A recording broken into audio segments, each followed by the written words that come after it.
Oke,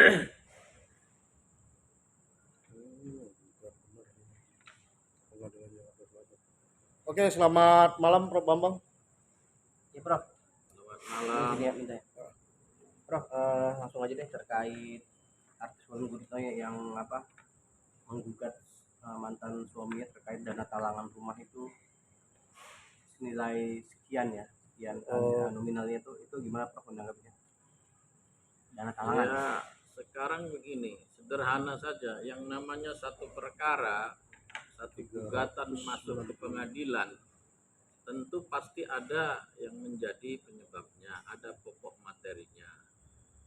Dalam hal gugatan yang dilayangkan oleh Wulan Guritno di Pengadilan Negeri Jakarta Selatan kepada gugatan sederhana. Artinya yang secara materi pokok gugatan itu yang menimbulkan kerugian paling banyak 500 juta rupiah. Karena dalam hal ini kita lihat Wulan Guritno adalah dirugikan secara materi sebanyak 396 juta. Mungkin dalam gugatan ini saya tidak tahu persis secara pasti, tentu ada alat-alat bukti yang bisa menjadi dasar untuk membuat satu gugatan terhadap tergugatnya.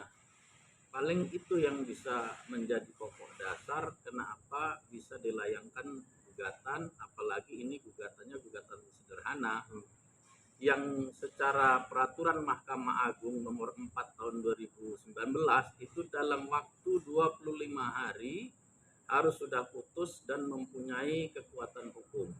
Artinya sudah diputuskan oleh hakim. Kan ini kan sidang sudah berjalan tapi dari pihak tergugat belum nggak datang Prof. Ini akan ada first take nih, gimana Prof? Ya, dalam ketentuan peraturan Mahkamah Agung nomor 4 tahun 2019, yang pertama apabila tergugat tidak hadir pada panggilan pertama, maka akan dilakukan pemanggilan kedua secara patut. Dan apabila dalam pemanggilan kedua itu tergugat juga tidak dapat hadir, maka akan diputuskan oleh hakim secara pestek. Artinya hakim memutuskan satu perkara itu dengan tidak dihadirin oleh tergugat dan itu tetap sah demi hukum. Ini kan terjadi saat hubungannya masih ada ya, nah artinya tidak ada akad lah, artinya hanya sebatas omongan aja. Nah itu gimana Prof? Nah itu makanya tadi di awal saya katakan, apakah gugatan itu dilakukan cukup bukti, apakah ada bukti otentiknya secara tertulis, ada bukti transfer atau bukti kwitansi yang ditandatangani di atas materai.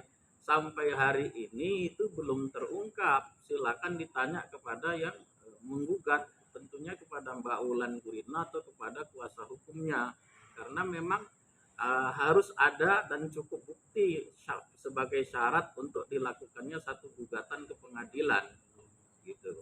Jadi apakah itu ada bukti tertulis, ada di atas materai atau ada bukti transfer dan lain-lainnya, tentu si penggugat yang lebih paham tentang buktinya. Tapi kalau dilihat dari diterimanya satu gugatan itu tentu udah cukup alat buktinya, kalau tidak pasti ditolak oleh pengadilan untuk tidak dilanjutkan sebagai gugatan karena syarat-syaratnya tidak lengkap.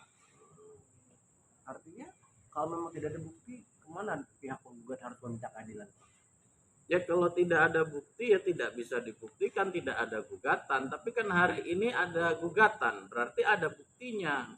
Artinya kerugian material yang dilakukan yang dialami oleh Wulan Guritno ada, bisa dia buktikan melalui jalur pengadilan. Dan karena gugatannya itu adalah secara material paling banyak 500 juta secara perma, dan Wulan Guritno dirugikan secara material 396 juta, maka dilakukan gugatan sederhana yang lebih singkat, peradilan singkat, kira-kira seperti itu.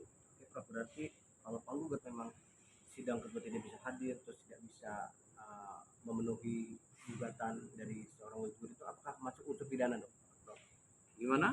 pidana juga berarti kalau nggak lakukan Ya pembayaran. makanya dilihat akadnya seperti apa gitu. Jadi motivasi daripada penalangan dana itu untuk apa? Kemudian saat mulai memintanya awal, apakah ada bujuk rayu atau apakah ada janji-janji yang tidak ditepati? Tentu itu harus memenuhi unsur-unsur pidananya. Kita tidak bisa berandai-andai.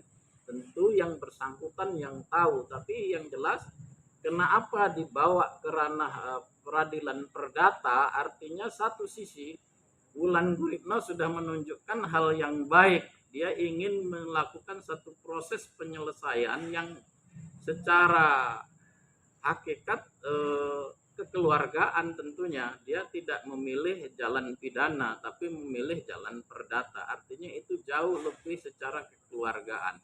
Mungkin ini dilatar belakangin Mbak Wulannya sudah lebih awal menagih atau meminta yang dalam kurun waktu mungkin sekian lama tidak ditepati, sehingga sampai akhirnya pada puncaknya untuk melayangkan gugatan ke pengadilan negeri. Tuh. Cukup.